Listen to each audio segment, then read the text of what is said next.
Estamos entonces interesados ahora en resolver el segundo ejercicio de la guía. ¿Sí?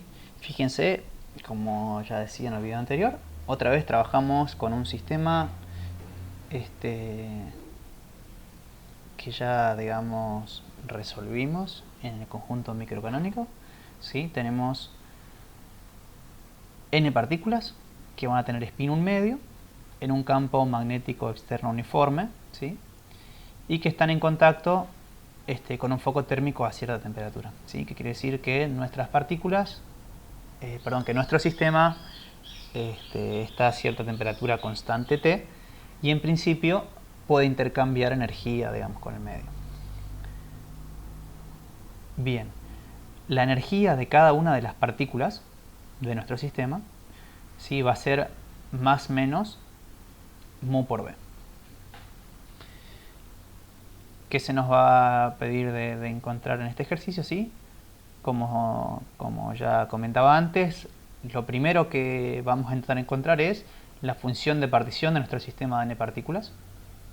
Y hallada esa función de partición, nos va a interesar encontrar la energía libre de Helmholtz.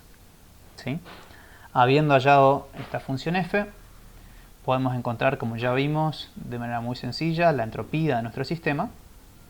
Fíjense que además en la guía se nos está dando una ayuda muy grande con cuál es la relación que vamos a necesitar. ¿Sí? Se nos pide también de hallar la energía interna del sistema. Ya vimos en el primer ejercicio cómo lo hacemos. Y después acá se nos va a pedir representar ciertas cantidades. Bien. Entonces,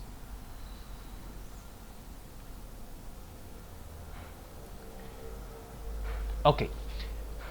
Lo primero que hacemos, como siempre, es tener claro, digamos así, ¿no?, cuál es el hamiltoniano de nuestro sistema. ¿Sí? En este caso ya nos lo dice el ejercicio, el hamiltoniano de cada partícula no va a ser otra cosa que, o sea, cada partícula, perdón, va a tener una energía más epsilon o una energía menos epsilon.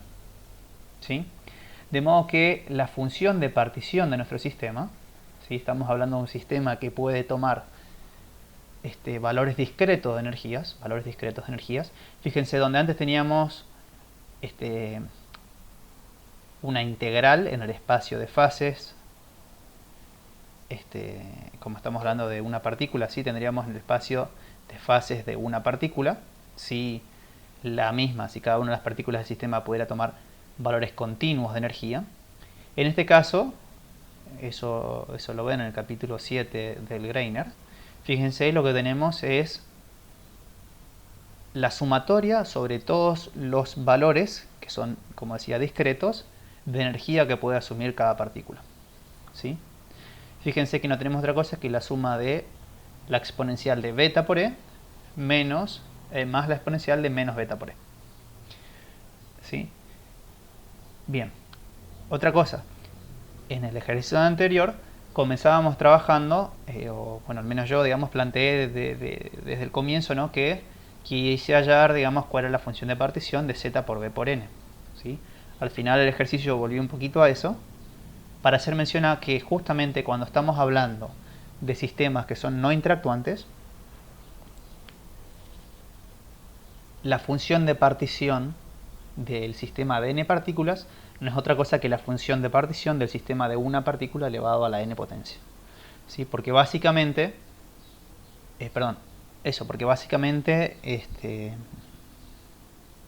tenemos un sistema de partículas no interactuantes y esta relación, ¿no?, entre la función de partición para partículas no interactuantes, la función de partición de una partícula o de las n partículas del sistema, esa relación de que zbn sea zb1 a la n, reside en las propiedades, ¿no?, de la exponencial. ¿Sí? Que para, de nuevo, sistemas con energías que pueden asumir valores discretos de energías, tenemos esa sumatoria sobre exponenciales, o en el caso de que nuestras partículas puedan asumir valores continuos de energías, vamos a tener la integral como en el ejercicio anterior. Bien, y antes de continuar, otra vez, ¿no?, acá está apareciendo, fíjense, la función de partición es 2 por el coseno hiperbólico de epsilon sobre K por T. Van a ver en este ejercicio, en lo que continúa y también en otros ejercicios, aparecen mucho, las funciones hiperbólicas, y ahí de nuevo se pueden apoyar un tanto. No sé qué tan acostumbrados están, por eso estoy volviendo un poquito a esto, a trabajar con la serie de fórmulas y tablas o con alguna serie de fórmulas y tablas que tengan, como puede ser la de Young. ¿Sí? Fíjense.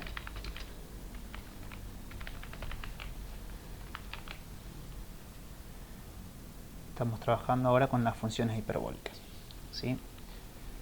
Fíjense que lo que tenemos acá es la exponencial de beta por e, llamémosle x a beta por e, más la exponencial de menos x. ¿Sí? Entonces venimos acá, fíjense, tenemos exponencial de x más exponencial de menos x, no es otra cosa que 2 veces el coseno hiperbólico de la variable en cuestión. ¿Sí? Después eso lo van a ir haciendo de a poco también, si no tienen la costumbre, digamos así, perdón, si no están habituados a estas funciones. Lo que nos va a interesar también es justamente ver cuál es el comportamiento de las mismas, y pueden apoyarse bastante en las gráficas que pueden encontrar en estas series de fórmulas y tablas. ¿Sí? ¿Sí? Generalmente nos puede interesar lo que pase con estas funciones cerca del origen o muy lejos del origen. ¿Sí? Cuando el argumento sea muy pequeño o sea muy grande, ya sea hacia el más infinito, digamos, o menos infinito. ¿Sí?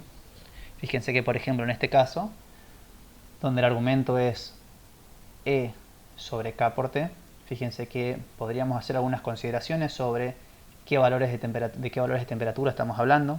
¿Sí? Pensar, por ejemplo, en la temperatura ambiente. Esta constante, sabemos cuánto vale, es la constante de Boltzmann, y ver en qué orden están estas energías.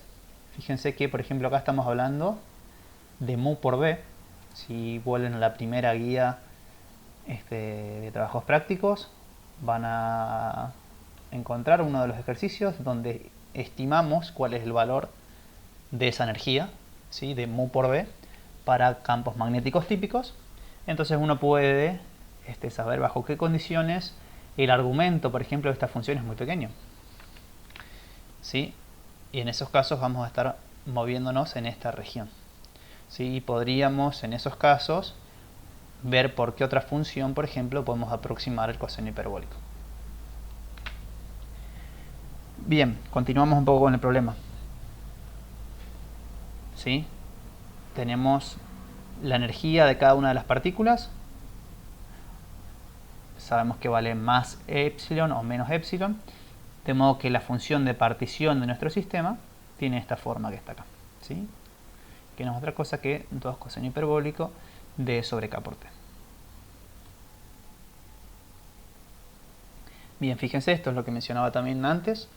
Como es un sistema de partículas no interactuantes y por las propiedades de la exponencial, fíjense que la función de partición no va a ser otra cosa que la n potencia de la función de partición de n partículas no va a ser otra cosa que la n potencia de la función de partición de una sola partícula. Bien, entonces, ¿qué es lo que nos interesaba encontrar? La energía libre de Helmholtz. ¿Sí? Fíjense que sabemos que esta función f no es otra cosa que menos k por t por el logaritmo natural de la función de partición. ¿Sí? Calculamos el logaritmo natural de esta expresión que tenemos en 3.9. Fíjense que es bastante sencillo. Y hallamos la expresión que estaba en la guía de trabajos prácticos. ¿Sí? Fíjense, se nos podía demostrar que esta función f está dada por esta expresión que está acá, que es la que tenemos en la resolución. Bien. Fíjense, inmediatamente después, y de un modo muy sencillo, podemos conocer cuánto vale la energía interna de nuestro sistema.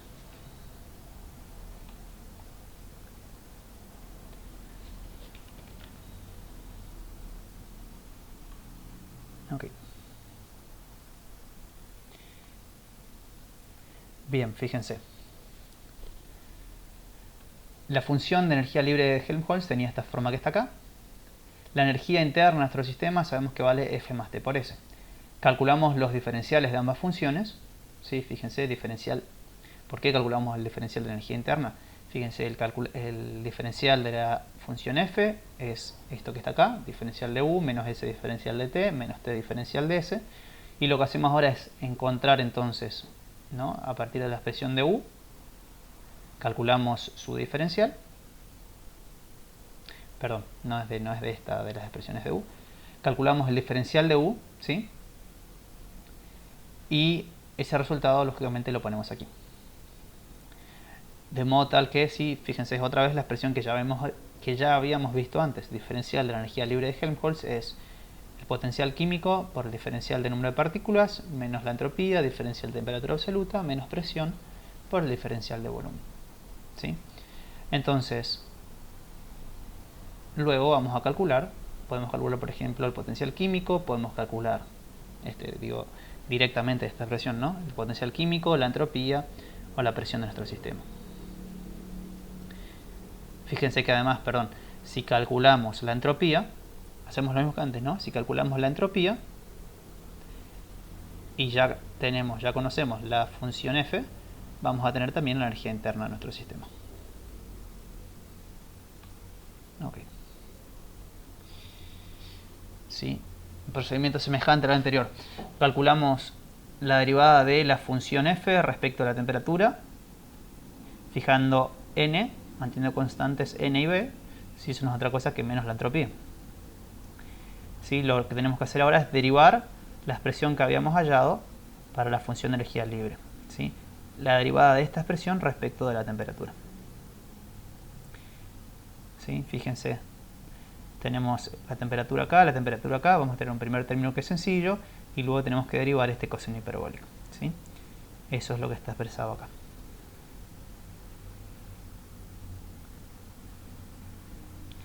Bien, el primero de los términos ya lo tenemos resuelto. Vamos resolviendo el segundo. Fíjense que tenemos la derivada del logaritmo natural de alguna función. ¿Sí? Entonces tenemos la función derivada sobre la función sin derivar. El primer término ya está trabajado, digamos así. Entonces continuamos con el segundo. Fíjense que ahora lo que nos interesa calcular es la derivada del coseno hiperbólico. ¿Sí? Fíjense que es la expresión, digamos así, es análoga a la derivada de la función coseno, donde ahora aparece justamente el seno hiperbólico en el numerador y el coseno hiperbólico en el denominador. ¿Sí? Seno sobre coseno, y ya hay un cambio de signo. Y luego tenemos que derivar justamente E sobre K por T nuevamente.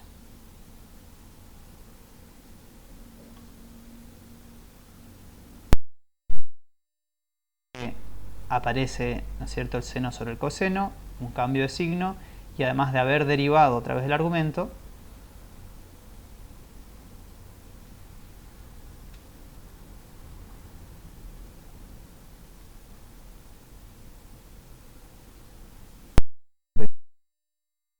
porque hay un error que después está, digamos que, a ver, fíjense, como les decía, hacemos la derivada del coseno hiperbólico. Aquí aparece en realidad, ay, no me está dejando escribir. Bien, acá tenemos este t está al cuadrado. Ok, ese t de ahí está al cuadrado. ¿Sí? Entonces tengo t sobre t cuadrado, me queda este t que está acá. Y además tengo k sobre k, si esto es constante de Boltzmann. Por eso, como saco un factor común aquí, esta k que está ahí, sí es la k minúscula de Boltzmann. Por eso vuelvo a dejar esta aquí acá. Esta k acá, perdón. Por eso me confundí un poco. Bien, ¿sí? Entonces fíjense, retomando un poco, habíamos calculado la función de energía libre, ¿sí? Hacemos la derivada respecto de la temperatura para hallar la entropía de nuestro sistema. ¿Sí? Luego lo único que tenemos que hacer es calcular la derivada de la expresión de F, ¿sí? Y obtenemos la entropía de nuestro sistema, ¿sí? Que es la expresión que se nos pedía de allá, la que está en el ítem B de la guía, ¿sí? Donde van a ver que, como les decía, comienzan a aparecer, ¿no?, estas funciones hiperbólicas. Tenemos el coseno hiperbólico y la tangente hiperbólica. ¿Sí? Estas siempre están asociadas a exponenciales, ¿sí? Fíjense, volvemos a la serie de fórmulas y tablas. ¿Sí? Todas, ¿no? Seno hiperbólico, coseno hiperbólico, tangente hiperbólica, cotangente, secante, cosecante, están siempre asociadas a combinaciones, ¿no?, de exponenciales, donde aparece el argumento positivo, el mismo argumento, ¿no?, positivo y negativo. Bien. Ok, continuamos entonces un poquito más. Fíjense que lo que se nos pide también es, conociendo, ¿no?, la expresión de la energía interna, realizar ciertas representaciones.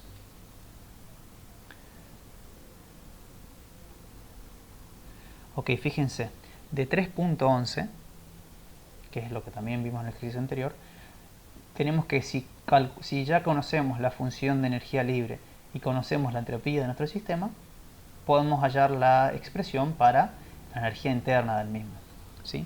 Fíjense que vamos a tener en este caso, tenemos F tiene esta forma que está acá, y S vimos recién que tiene esta forma, ¿sí?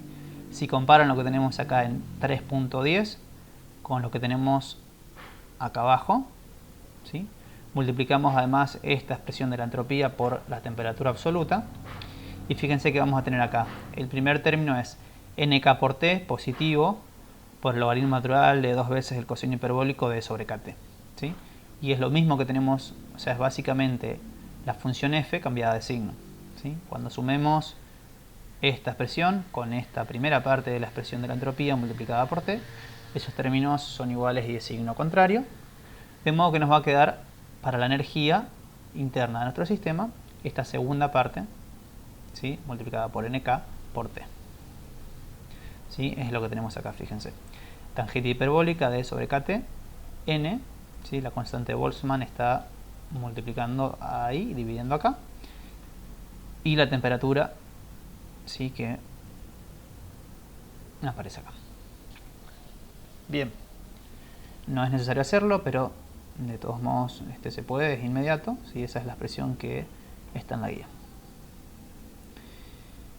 Bien, entonces fíjense, voy a mostrarles partes de la resolución, quiero que ustedes intenten hacerlo después también, pero fíjense que se nos va a pedir lo siguiente, se nos pide que representemos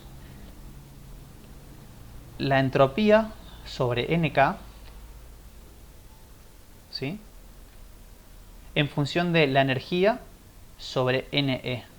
¿Sí? Fíjense, es entropía sobre el número de partículas por la constante de Boltzmann, y aquí tenemos energía sobre el número de partículas por la energía, valor absoluto, digamos, de la energía que puede asumir cada partícula, ¿sí? Entonces, básicamente se nos pide representar, aquí por cuestión de aquello a lo que estamos familiarizados, ¿no?, pero digamos, estamos queriendo representar, ok, esto no es correcto, lo que queremos representar es esta cantidad en función de esta otra, ¿sí? Es decir, volviéndolo a aquello a lo que estamos familiarizados, digamos, ¿no?, una función y de x en función de x, donde nuestra variable ahora es la energía interna del sistema sobre el número de partículas por este valor epsilon, ¿sí?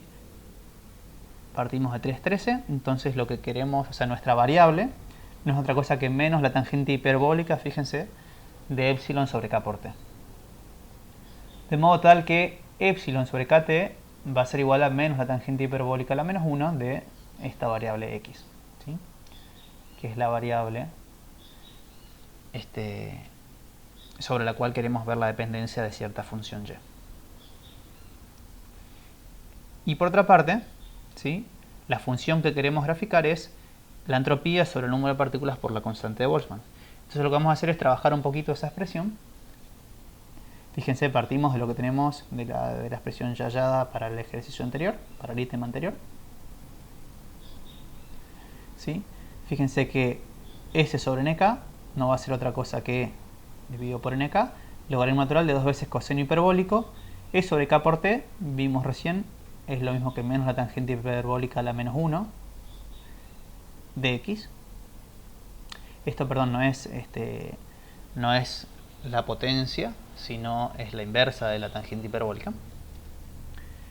Más, fíjense, luego tenemos la tangente hiperbólica, perdón, tenemos la inversa de la tangente hiperbólica, es E sobre kt, por la tangente hiperbólica de la inversa de la tangente hiperbólica. ¿Sí? La tangente hiperbólica de la inversa de la tangente hiperbólica de x no va a ser otra cosa que x. ¿Sí? Entonces, fíjense, lo desarrollamos un poquito más. Tenemos eso que mencionaba recién, x tangente hiperbólica de la inversa, perdón, x por la inversa de la tangente hiperbólica de x. Y en la primera parte de la expresión, fíjense que tenemos el logaritmo natural de 2 veces el coseno hiperbólico, donde acá podemos poner una expresión explícita para la inversa de la tangente hiperbólica de x.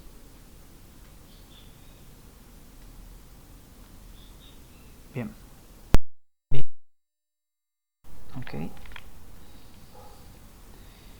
Acá.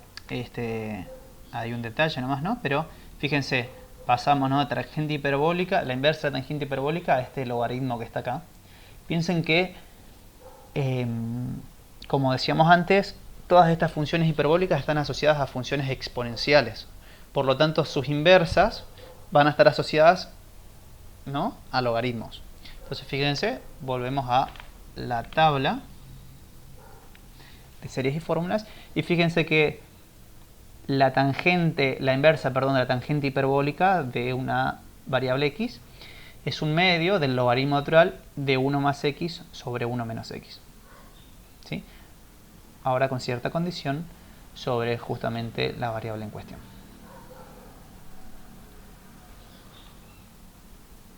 Bien. Ok, entonces luego podemos seguir trabajando un poco más la expresión.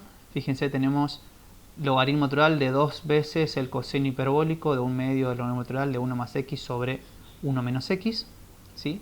La segunda parte,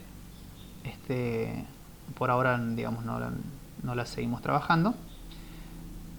Entonces fíjense, justamente coseno hiperbólico me va a hacer aparecer estas funciones exponenciales, donde el argumento de las exponenciales ahora voy a tener estos logaritmos naturales de 1 más x o de 1 menos x.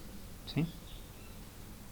Eso se los dejo, o sea, lo pueden mirar un poquito más en detalle ahora que tienen el video. ¿Sí? Trabajamos simplemente esa expresión, ¿sí?, propiedades de logaritmos y de exponenciales.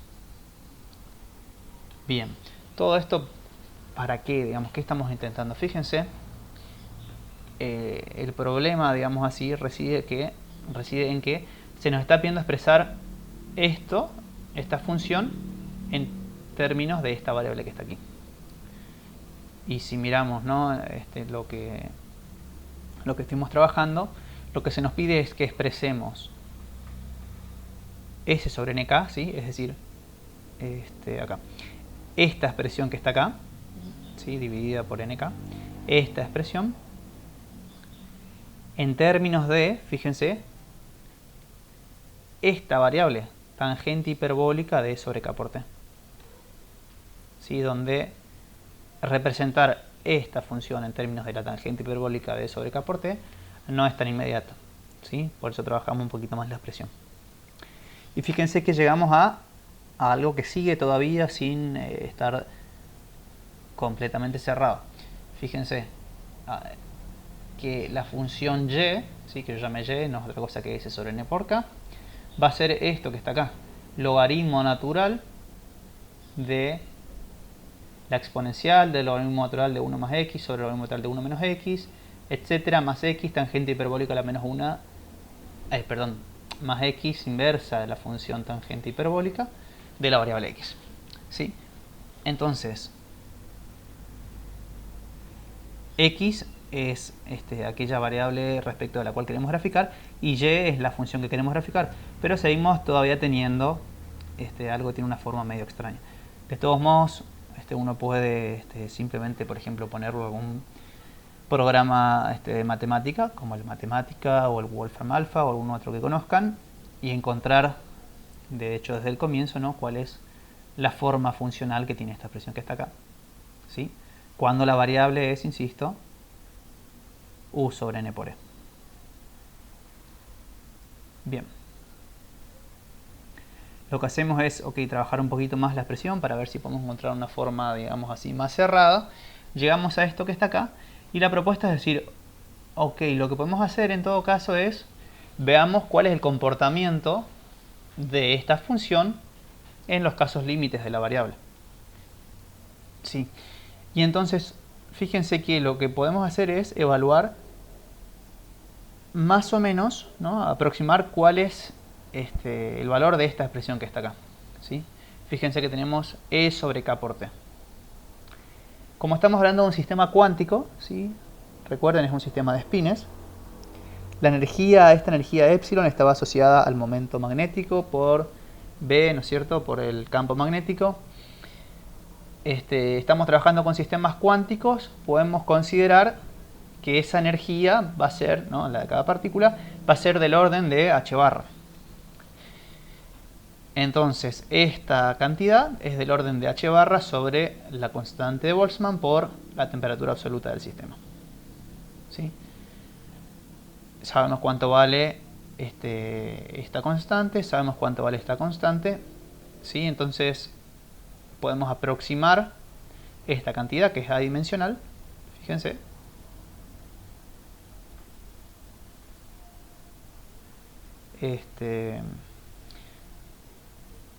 Denme 2 segundos, creo que hay algo mal ahí. Problemas de dimensiones. Fíjense, digamos, es correcto decir o estimar o hacer una primera estimación, ¿no es cierto?, de que la energía va a ser de este orden de magnitud, pero deberíamos trabajar un poco más. Si recuerdan de la primera guía, cuando hacemos justamente estimaciones y estimamos, por ejemplo, hicimos la estimación, ¿no es cierto?, para un electrón que está orbitando alrededor de un átomo, habiendo aproximado cuál era la distancia a la cual orbitaba, ¿no es cierto?, el radio de Bohr, y estableciendo, ¿no?, una relación entre el p cuadrado, el momento angular, y ahí, ¿no es cierto?, nos aparecía justamente esta constante de Planck. Sí, otro modo más inmediato para hacer esta aproximación entre E315, es trabajar justamente con la otra aproximación que hicimos, que fue la que mencionaba también, de cuando estimamos justamente la energía de esta interacción, ¿no es cierto?, de este momento magnético por el campo magnético. Si lo revisan, van a ver que estaba en el orden de 10 a la menos 4 electronvoltios, ¿sí? Es decir, que tendríamos acá, esto sería, digamos, del orden de, si lo pasamos a joules, son 1,6 aproximadamente, 10 a la menos 23 joules. Sí, es esto así, sobre la constante de Boltzmann por B. ¿Sí? Esta es la aproximación que tendríamos acá. Sí, solamente le faltaría, digamos, introducir el valor para la constante de Boltzmann. Sí, van a ver que esta cantidad que está acá, ¿sí?, para temperaturas, digamos, hay que ver, ¿no es cierto?, justamente cuál es la temperatura que vamos a considerar, pero en ciertos rangos son valores muy pequeños. Justamente si t fuera muy cercano a 0, ya no sería esta variable tan pequeña. Bien, ¿a qué quiero ir, digamos, no? Lo que digo es, uno puede hacer ciertas aproximaciones, es decir, lo que tenemos, esta es nuestra variable, ¿sí?, tangente hiperbólica de sobre K por T, donde ahora, bajo ciertas consideraciones, por ejemplo, tendríamos que su argumento es muy pequeño. ¿sí? Si el argumento es muy pequeño, lo que podemos hacer es realizar una expansión en series de Taylor, perdón, para para las distintas expresiones que tengamos donde justamente aparezca esta variable, que sabemos que es muy pequeña, y quedarnos con los primeros términos. ¿Sí? Entonces, por ejemplo, uno diría, bueno, ¿no es cierto? La función que yo quiero graficar, esta entropía sobre n por k, tiene esta forma, que de buenas a primeras, digamos, uno tal vez no entiende bien justamente cuál es el comportamiento de esa función. Entonces podemos ir evaluando, ¿sí? Cómo se comporta esta variable x, ¿sí?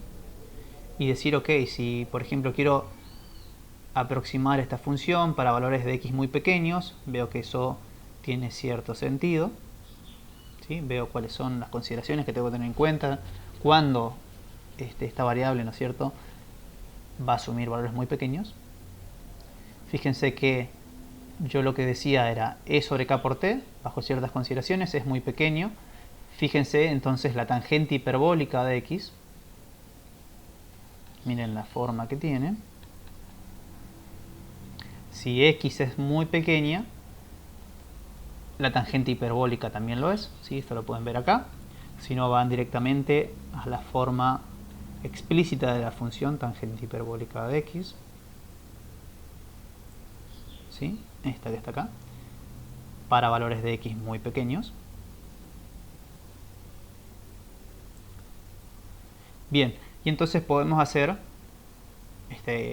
la aproximación en serie de Taylor, por ejemplo, para esta expresión que tenemos acá, que es la que aparece en el argumento de la exponencial, o esta otra que tenemos aquí.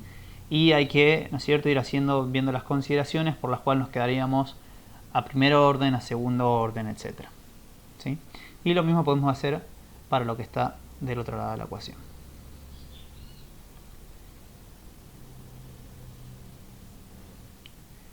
Bien, ¿no es cierto? Otra vez la inversa de la tangente hiperbólica de x, la expreso en términos de los logaritmos y utilizo otra vez el desarrollo en series de Taylor.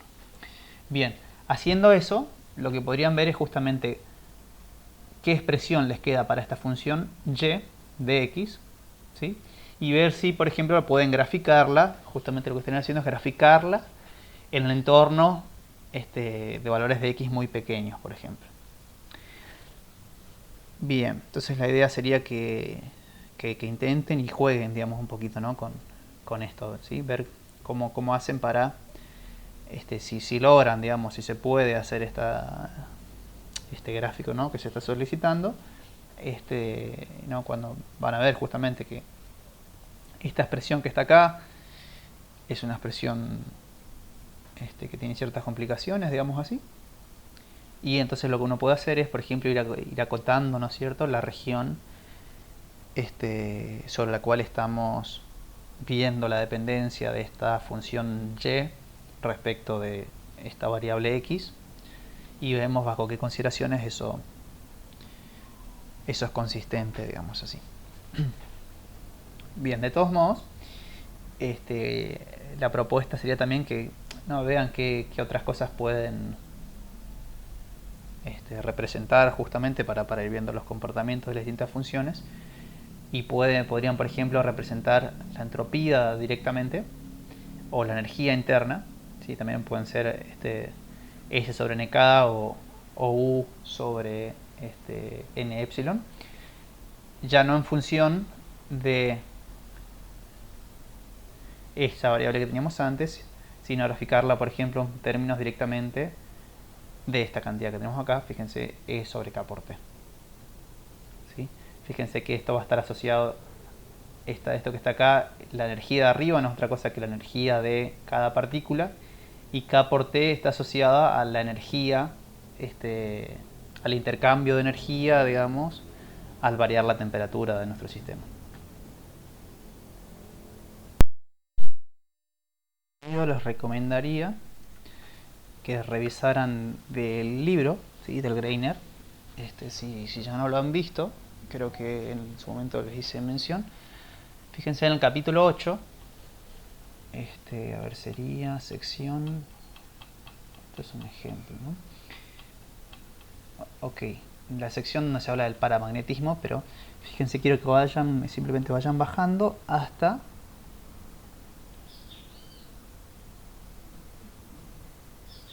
Fíjense, gráficos de este tipo son los que también se pueden hacer, donde, esto es lo que mencionaba recién, pueden por ejemplo graficar entropía sobre n por k en términos de esta cantidad, ¿sí? K por T sobre epsilon, o bien la energía interna sobre NDS, es la energía, digamos así, de cada una de las partículas, n por epsilon. Y otra cosa interesante que sería bueno que hicieran es, fíjense esta figura, al menos esta edición es la 8.10, donde lo que se grafica ahora es entropía sobre NK respecto de energía sobre N por epsilon, ¿sí? Y fíjense que en todo caso vayan al libro y vean un poquito esta figura, y van a ver también que la derivada de esta función en términos de esta, ¿sí? Fíjense, perdón, la pendiente de esta función que está acá no va a ser otra cosa que la derivada de esta función respecto de la variable, ¿sí? Y fíjense que van a ver que eso va a estar asociado a beta, ¿sí? Es decir, a 1 sobre k por t, ¿sí? Y la idea sería ver un poquito justamente qué es lo que está pasando en las distintas regiones. Y acá es que aparece, ¿no?, esta noción de temperaturas negativas, ¿no?, al estar hablando de un sistema que tiene energías acotadas, ¿sí? Pero la idea sería, fíjense si pueden hacer esto, ¿no?, hacer este gráfico y analizarlo un poquito, ¿sí? Vayan en todo caso a esta sección del capítulo 8 del Greiner, ¿sí? Si miran todo esto que está acá, bien, desde acá van a encontrar justamente un poquito el análisis de esto que estábamos viendo recién. Bien, el último ítem de este problema 2 de la guía, fíjense que nos dice que la capacidad calorífica de este sistema puede escribirse de esta forma, donde esta delta justamente no es otra cosa que la diferencia entre cuando uno de estos espines de la cadena está en una posición o en la otra, ¿sí? La diferencia en la energía según esté en una posición o en la otra. Y se nos pide que representemos la capacidad calorífica en función de esta variable y verificar, ¿no es cierto?, gráficamente que presenta un pico. Bien, hecho eso, se nos pide determinar a qué temperatura se va a alcanzar ese máximo. Bien. Ok. Entonces fíjense. ¿Sí? Esto no es otra cosa que lo que tenemos en la guía, ¿sí? La capacidad calorífica del sistema se puede escribir, fíjense, no es otra cosa que la derivada de la energía respecto de la temperatura. Ya calculamos anteriormente cuánto valdría la energía en nuestro sistema, ¿sí? Acá en 3.13.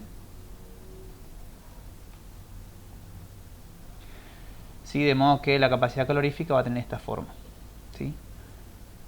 Donde ahora va a aparecer esta función hiperbólica que es la secante hiperbólica, ¿sí? Bien, entonces lo que les voy a mostrar un poquito ahora es cómo hacer para encontrar analíticamente el máximo de la función. Lógicamente ya sabrán que lo que vamos a buscar es, vamos a revisar en qué puntos está la derivada de la función respecto de la variable, en este caso la temperatura se cancela. Entonces sí, lo que vamos a hacer es simplemente hacer el desarrollo analítico de esta derivada. Fíjense, tenemos la dependencia con la temperatura en esta parte, en este factor, digamos, y como argumento de la función hiperbólica. De modo que vamos a tener dos términos. En el primero de ellos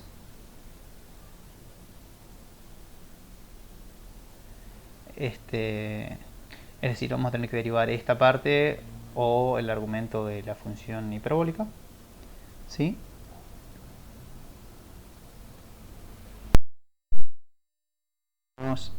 Está puesto al revés acá, ¿sí? Pero tenemos primero, bueno, no es al revés, no, pero primero está hecha la derivada de la función hiperbólica y luego tenemos la derivada justamente de este término que está acá, donde aparece la variable en cuestión en el denominador, ¿sí?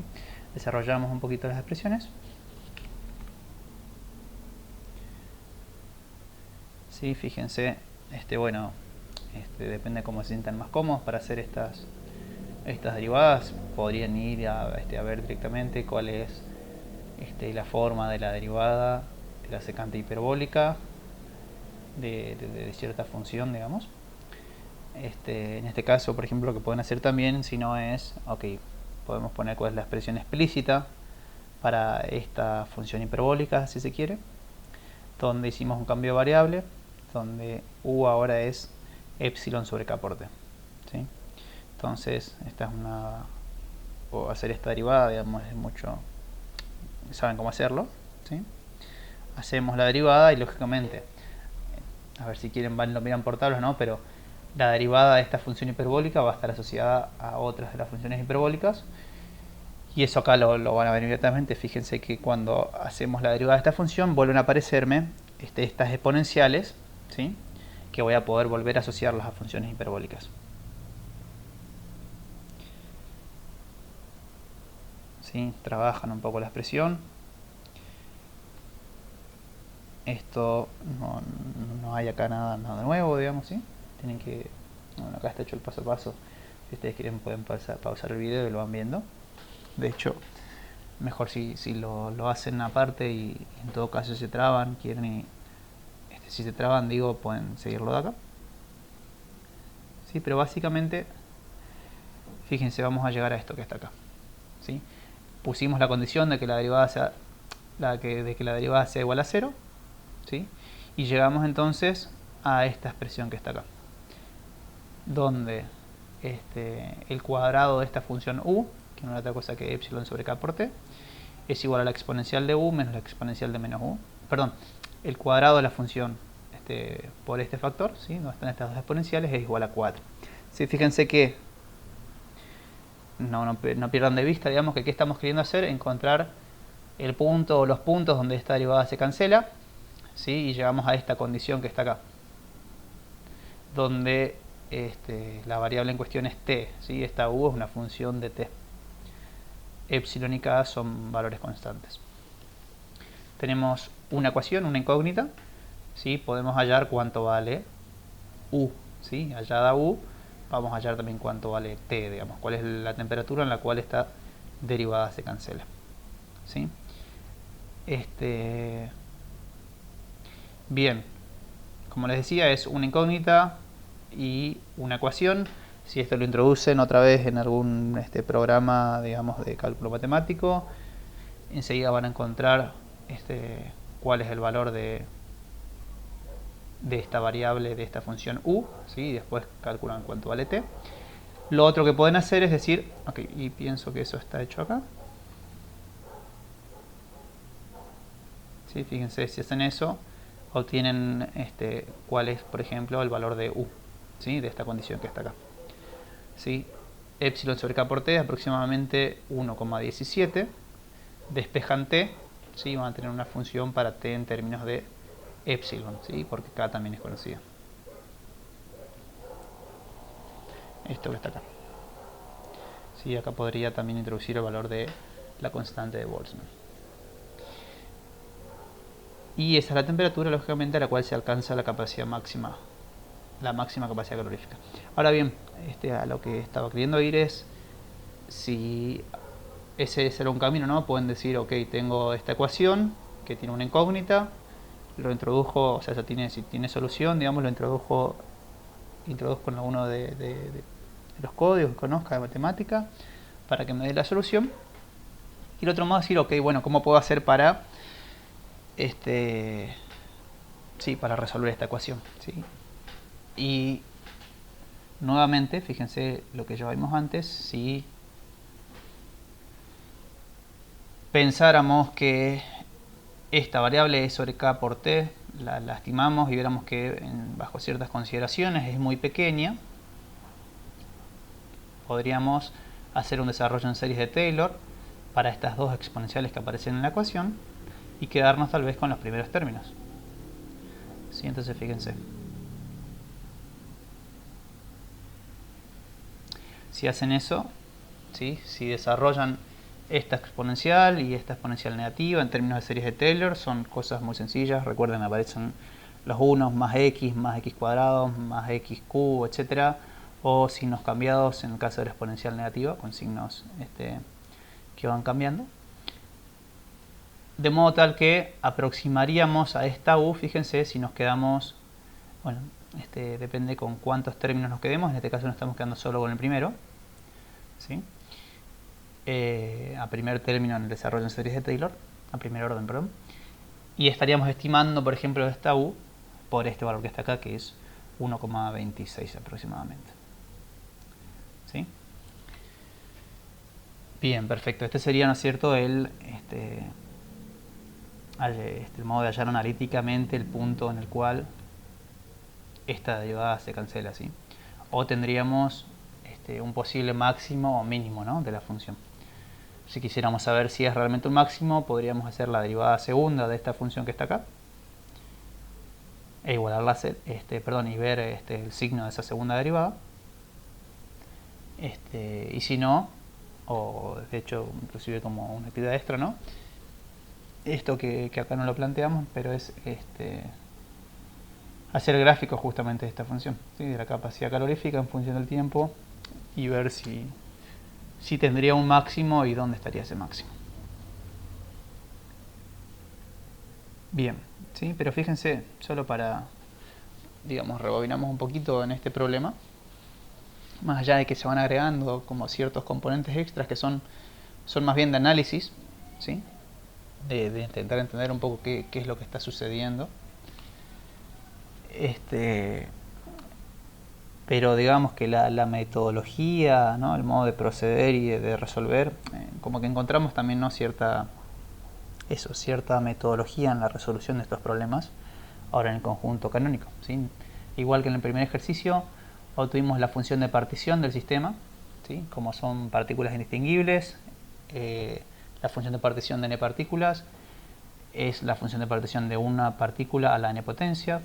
Hallada la función de partición, ¿sí?, que es análogo a lo que hacíamos antes de hallar el número de microestados, ahora hallamos, así como antes hallábamos la entropía, hallamos la función de energía libre de Helmholtz, ¿sí?, con la función, y con esta función f, ¿sí?, calculamos las demás variables, ¿sí? Acá en primer lugar calculamos la entropía, después con eso inmediatamente calculamos, por ejemplo, la energía interna del sistema, y de aquí también inmediatamente podríamos conocer, por ejemplo, el potencial químico de nuestro sistema o la presión de nuestro sistema, ¿sí? Y luego lo que hicimos fue un análisis de cómo se comportan, ¿no es cierto?, estas funciones, haciendo estas representaciones, y ver también en particular qué pasa con la capacidad calorífica de nuestro sistema.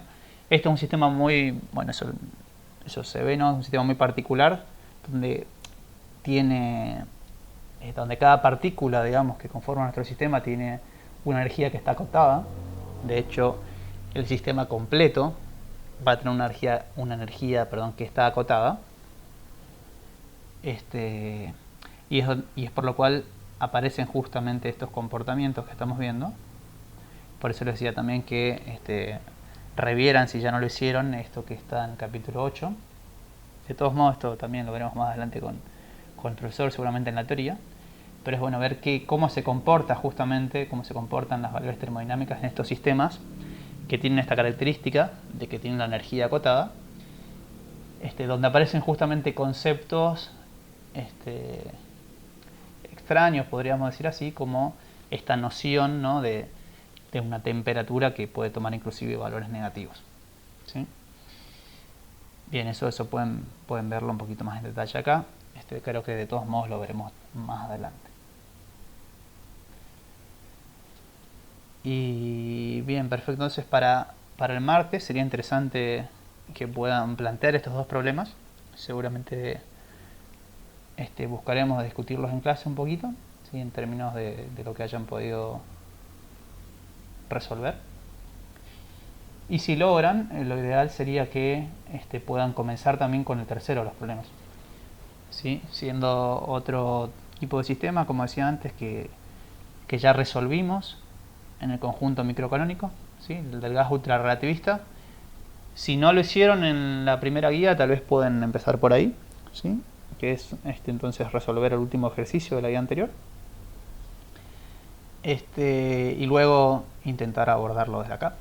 Van a ver que en el ensamble canónico la resolución es bastante más sencilla. No sé si se acuerdan, ¿no? Pero aquí en el conjunto microcanónico aparecían estas como generalizaciones en espacios hiperdimensionales, digamos así, de lo que es el concepto de un triángulo. Bien, entonces hasta acá si pueden abordar para el martes, estaría muy bien.